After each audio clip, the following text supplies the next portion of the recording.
Hello and welcome to this Harman 52i video. We're going to show you a quick overview of its use and operation, how to operate some of the settings, do light maintenance cleaning. By way of overview, this is a pellet burning appliance. You will want to use a premium type of pellet on it. And there's a nice touch control up here. It's got double blower control.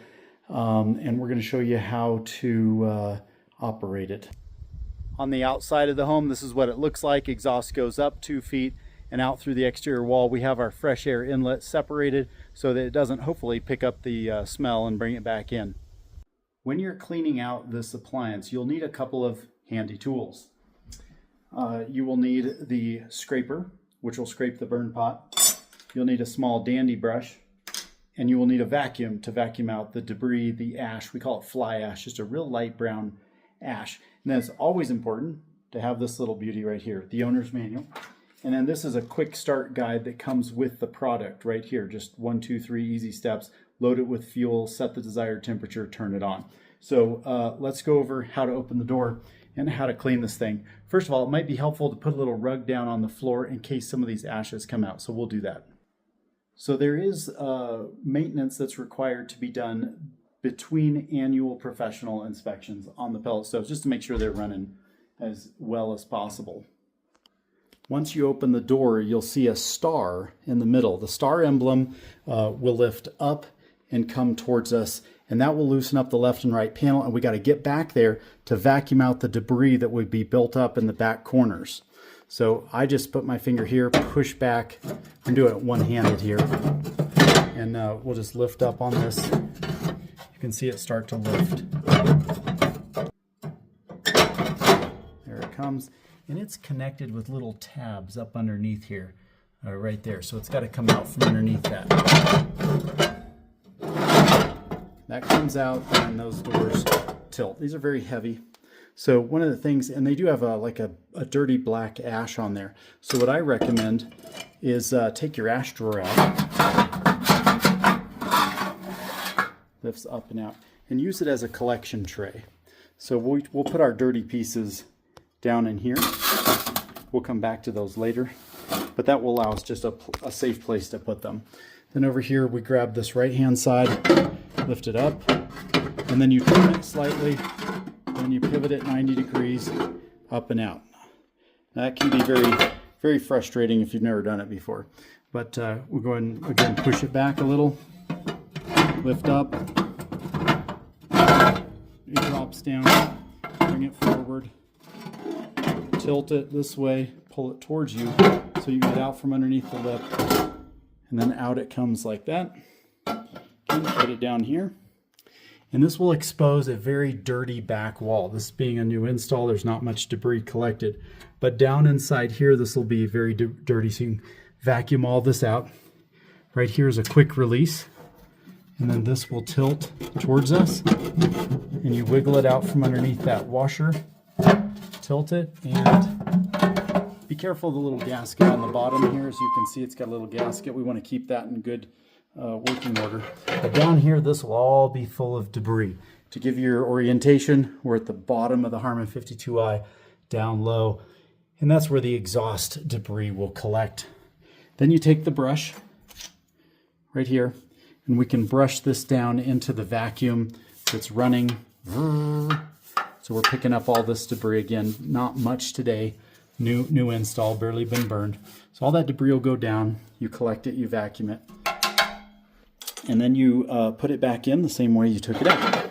So we'll take the bottom access cover. We'll put it in. We'll make sure we get under that washer again over here.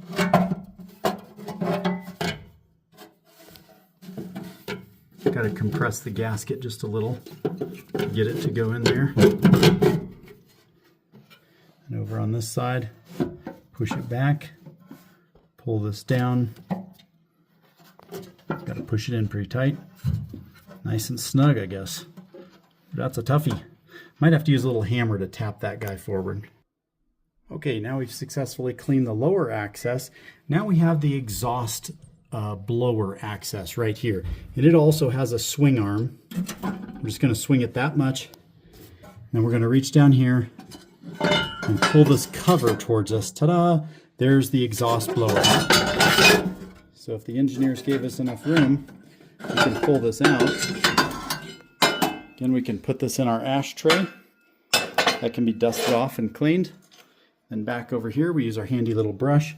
And you want to get in here and brush the fan blades off. You can see I'm taking the debris off of these fan blades and so forth. So you go around completely, dust them all off, don't bend any blades. And right there, you can insert your dryer vent cleaning tube. It's a 3-inch here, but it really goes to 4 on most installations. So you need a 4-inch dryer vent style or pellet brush to clean the venting system. And in this case, we'll go up to the 90. We'll not be able to go past the 90, so we'll go from the outside in to the 90, and then we'll come inside and vacuum all this out so that we get that complete system cleaned. Okay, then it's reassembly. So we put this guy back. Okay,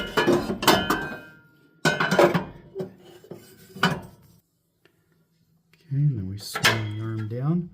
We latch that. Put our panels in. Now, if you get confused on these panels, the tab, right there, the tab, it goes on the bottom. So we'll swivel this guy,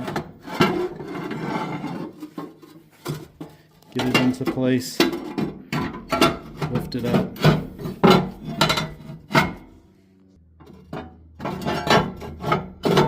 It needs to set down on that lip. And then you'll know you got it right when you can push it and it moves about 1 inch. Then you know you did it right. Next panel, sideways twist on the back side of that lip. And then we lift it up, set it on the little lip. We know we got it right when we can just push it up and it will balance. We grab the star. Make sure north is facing up. When we push it in, it should push both panels up with a tilting action. There we go, and then down. There we go. Now that's secured. Then we need to clean the hopper.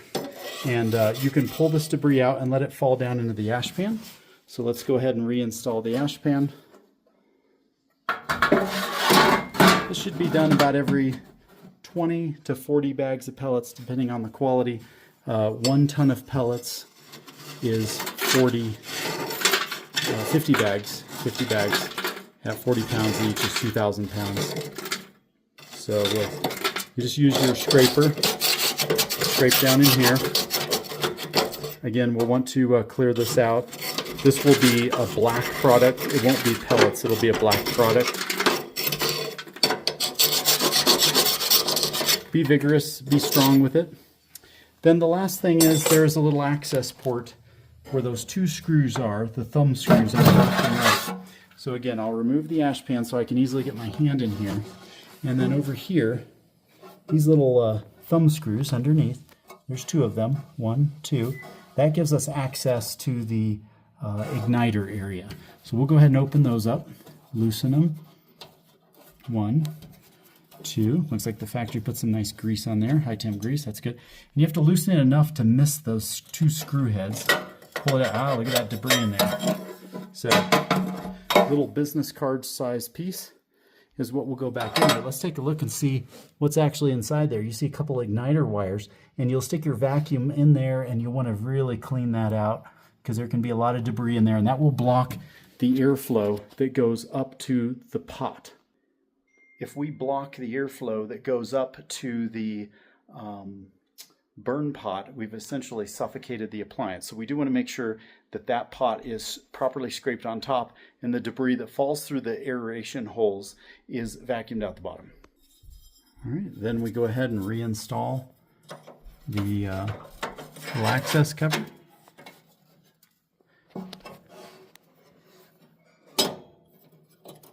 Okay, looks like it's on there. Then we'll just go ahead and again tighten these nuts. Sorry for the dirty hands. These are real nice. It's a new stove, so I have the advantage of everything being fairly clean today. but they did put grease on those, so that's really nice. And then again, we'll prepare for the fire by putting this inside, securing that. The glass should be cleaned with a non-ammonia based cleaner. You can just use water and a towel, and you can just clean a lot of this off. Don't use an aggressive cleaner on it. Follow the manufacturer's recommendations. There's some products called Speedy White, which is very useful to clean. We'll go ahead and shut the door. And then over on the side, these left hand and right hand side doors show us this is the power supply, and back in here are the room sensor probes. This is the buckle that keeps the appliance latched in place. And so that's something that the annual service appointment does from an insured or licensed certified company. They'll go ahead and open the buckles and actually pull the appliance out from the wall and clean all the blowers. So that you won't be doing every ton or two of pellets. I'm just showing you the maintenance you need to be doing in between professional cleanings. Right here's your serial number in case your technician asks for it, the model number, the manufacturer date, and the quick start guide. And this is very handy. I think there's even a little guidance of a simple video online as well of the different features. When caring for the outside of the appliance, I strongly recommend a lint-free towel. These are available at Home Depot and different places, a microfiber. If you use a cotton towel, you can scratch the paint job. So you get it lightly dampened, squeeze it, and then just rub it back and forth, and then turn your rag over and wipe it down. One of the nice features of this Harman, we'll go into some of the operation here, is this nice touch control. The touch control has been out for about 3 years now, and what they recommend is that you make sure, first of all, the hopper is full of pellets. So we are full enough right now to begin firing. It will hold about over 40 pounds of pellets with the 24-inch hopper. To release the door, you do have to press that. It goes down and then it kind of hangs out, and that means it still is open, so the sensor will tattle on you. So you just need to give it a little bump down. And what's nice is a little light comes on, which gives light inside the hopper so you can see what's going on, how many pellets you have without opening. You adjust your room temperature to the comfort level, we'll say 75 today, and then we will turn the pellet stove on. It immediately indicates that it's in the igniting position. Now this is the home screen. Here's your menu. There's 3 pages on the menu. You scroll through the menu like so, 1, 2, and 3. And you can, if it's a little too loud, you can hit the whisper mode and it'll just sort of quiet the fan down just a little bit. There are 2 burn modes on Harmans. There's the room sensing mode and the constant burn. If you're in room sensing mode on this one, it will communicate to the adjacent Harman Bluetooth touch control device, which lifts off and has 2 AA batteries. And about every 30 to 60 seconds, it communicates over here to the Harman pellet stove saying, hey, what temperature is the room? Should we be turning on? Should we be turning off? So that's room sensing mode. The other option is the constant burn mode. And if you toggle to constant burn and go back to the home screen, you'll notice this diagram changed. It will not care what temperature the room is. It'll simply tell you what temperature the room is, but this doesn't do anything over here. That just happens to be what temperature the room is. This will burn at a constant burn rate of an arbitrary 1 through 7 until it runs out of pellets. It will not stop for any reason, will not stop go, will not collect $200. You simply will run, run, run. So this would be a very low setting for this pellet stove down here in constant burn mode, and this would be a very high setting. You can also touch the screen and drag it up like this. So that's a nice little feature. Most of the time, I imagine most customers are going to be running in room sensing mode. Back to the home menu, some other useful items are igniter. If your fireplace, your pellet stove has a dead igniter, remember we cleaned under the igniter under the burn pot. If it should die on a holiday weekend and you can't get a technician out, you disable it, and then you open the door and you put a handful of pellets in there, kind of like what it has now, and you put several tablespoons of liquid gel lighter fluid on there, and then you tell it to ignite. and it will go through an ignition process, and you'll want to burn it in constant burn mode at that point. But our igniter is fully functioning, so we will leave it in the automatic mode. More items on here is very useful. At my house, we use the schedule. So when you have the schedule, you can come over here and set it. Look at these 4 times of the day. Your wake up, your away, your home, and your sleep. So think of this as a progression through your day, and then you can scroll through the days of the week and adjust it. So how cool is that? And it's simply, you just adjust right here. So this one's highlighted. My sleep mode on Saturday is at 11 p.m. That's just what it comes from the factory. And you can change the time of when sleep is. Then you can change the temperature, 63 at night. Let's see what it comes from the factory. So they say at 5 p.m. most people get home, they might want it at 68 degrees. When people are gone during the day, they might want it at 63. When people wake up in the morning, they might want it at 68. So that's just a really nice feature, and you can set that, turn it on, and you can copy the day right here so you don't have to do it over and over and then paste it to the next day. Very cool feature, very cool feature. So that's set schedule. And we're just going to go ahead and turn that off right now because we're just doing the demonstration. Let's see if there's anything else. You can change your units, languages there. There's a lock mode in case you have curious children. You just simply press and hold the lock. And then you come back to the screen and you'll notice on the lower right it has a lock button, and you can press and hold and unlock. So it's just complicated enough that a child probably will not figure it out, and that's kind of what you're after with that. This will tell you the condition of your wireless sensor, that you have one connected.